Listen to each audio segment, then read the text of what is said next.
Siapa je tak bangga kalau nama Malaysia disebut di seluruh dunia kan. Siapa je tak bangga kan. Lagi-lagi kalau disebut dalam filem international, filem-filem antarabangsa kan. Contohnya dalam satu filem Star Trek di mana ada satu pelakon Malaysia ni, ada satu karakter ni tanya dia kan, okay, kamu ni berasal daripada mana? Dan dia pun cakap yang dia datang daripada Malaysia. Karakter ni tanya lagi, Malaysia belah mana? So dia pun cakap yang dia datang daripada Pulau Langkawi.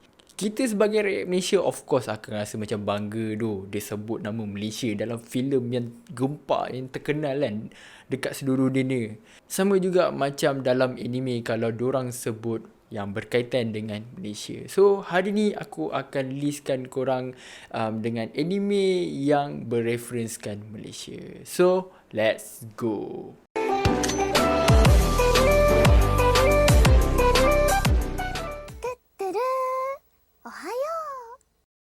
Assalamualaikum guys, saya selamat datang ke channel Mas Solusi. Aku Mas. So hari ni aku akan listkan 4 anime yang bereferenskan Malaysia. Okay, sebenarnya konten ni aku jumpa dekat satu channel, dekat satu website ni yang bernama World of Buzz, di mana dia ada listkan 9 anime, tapi lagi 5 tu aku tak tengok dan juga aku tak tahu belah mana yang dia bereferenskan Malaysia. So dalam video kali ni aku akan sembang dia punya sinopsis anime tu dan juga scene mana ataupun part mana yang bereferenskan Malaysia.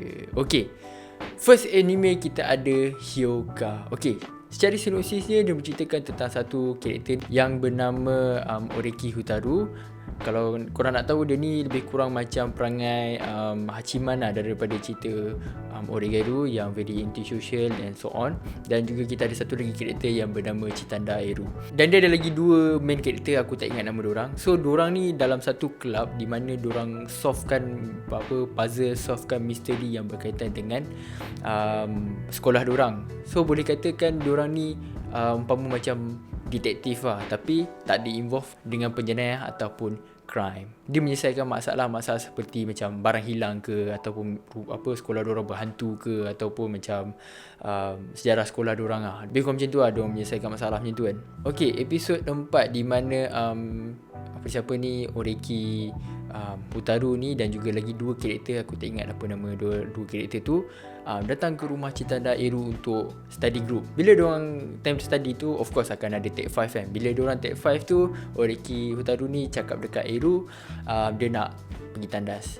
Masalahnya dekat rumah Eru ni, rumah dia besar, so memang boleh sesat lah. End up Hutaru ni dia sesat. So dia termasuk dalam satu bilik ni, itu bilik tidur Eru lah. So dia tengok dekat atas meja Eru tu penuh dengan postcard, penuh dengan research kan. So kalau korang tengok dekat situ, korang tengok jelas-jelas kan, postcard tu ada tulis perkataan Malaysia, dan dalam postcard tu juga ada gambar orang hutan, ada gambar harimau. So benda tu yang bereferenskan Malaysia. Okay, anime yang kedua kita ada Sangatsu no Lion. Okay, cerita ni dia mengisahkan tentang satu karakter bernama Kiriyama Rei, di mana dia ni umur 17 tahun dan dia adalah player shogi. So maksudnya dia ni prodigy lah. Memang kalau kau tengok cara dia main, dia punya strategi dia memang gempak gila. So dia, nak katakan dia ni pandai lah, tapi itu dia punya good side dia kan. Tapi kalau bad side dia ni pula, dia ni adalah seorang yang macam agak negatif ataupun senang down kan, disebabkan di sekeliling dia ada salah seorang macam agak toksik kan, menyebabkan dia macam down, rasa macam nak bunuh diri and so on. Dan ada satu family ni, ada satu adik-beradik ni yang membuatkan Kiriyama Rei ni macam hidup kembali. Lebih kurang macam tu lah. Season pertama episod 11, di mana time tu Christmas, MC ataupun Kiriyama ni banyak dapat hadiah, dapat banyak postcard kan. So dekat satu postcard tu dihantar oleh manager shogi dia ataupun ketua kelab shogi dia. Time tu ketua kelab shogi dia tengah pergi mancing. So bila dia baca postcard tu, dia dekat Malaysia. So dia pun macam pelik dekat mana ni? Malaysia. So kita sebagai rakyat Malaysia, dia sebut nama Malaysia pun dah bangga dah sebenarnya. So itu part yang bereferenskan Malaysia. Okay, anime seterusnya kita ada Danshi Kokosei no Nichijo. Okay, cerita ni just cerita komedi semata-mata. So maksudnya setiap episod tu dia mempunyai different storyline. Tapi still karakter yang sama lah. Cuma setiap episod dia punya storyline dia berbeza-beza. Sebab yelah komedi kan. So dia menceritakan tentang 3 sahabat ni. Aku tak ingat apa nama diorang. So 3 sahabat ni perangai diorang memang gila-gila. So dengan perangai cudi bio dia, perangai yang kadang-kadang buat lawak tak kena tempat kan. So benda tu memang kelakar cerita dia ni. Episod 3 di mana time tu diorang tengah main pingpong kan. Okay, ada 5 karakter yang aku ingat seorang je, Tadakuni nama dia, dan lagi 4 karakter tu aku tak ingat nama dia.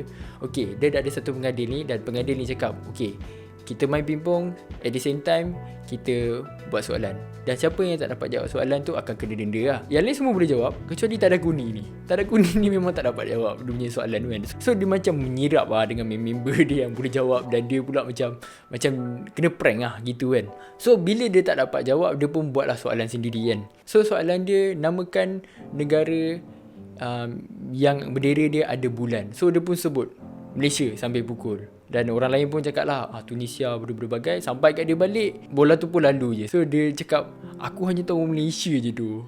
So dia kalah kat situ. So last kali anime bernama Nichijou. Okay, Nichijou ni anime dia lebih kurang sama macam cerita Danshi Kokosei no Nichijou.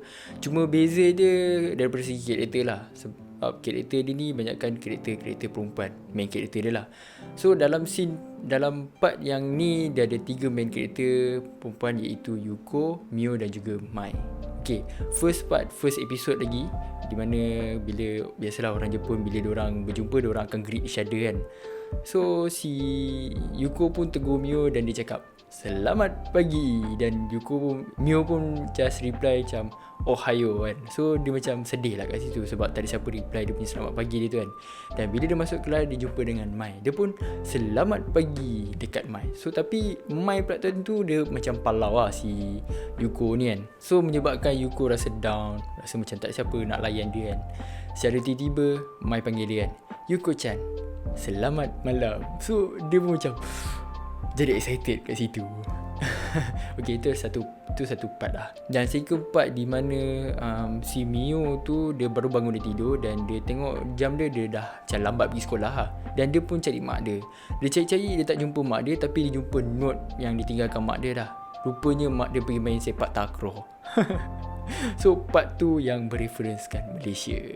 Okay, dalam anime yang aku sebut tadi kebanyakan diorang sebut nama Malaysia lah. Tapi yang Nichijou ni aku boleh claim yang dia sebut dia berkaitan dengan seluruh Nusantara lah. Dia bukan Malaysia je. Sebab selamat pagi, selamat malam tu semua benda tu digunakan dalam kat Brunei pun pakai, dekat Singapura pakai, dekat Malaysia pakai, dekat Indonesia pun pakai. Tapi kalau kau nak ikut sejarah betul-betul, bahasa lingua franca tu bahasa apa? Bahasa Melayu kan. So itu sajalah list untuk anime yang bereferenskan Malaysia. So kalau korang ada pendapat, korang boleh komen dekat bawah apa pendapat korang. Jangan lupa tekan butang like and share and subscribe ke channel aku. Aku akan upload lagi konten-konten menarik. Kita jumpa lagi di next video. Assalamualaikum.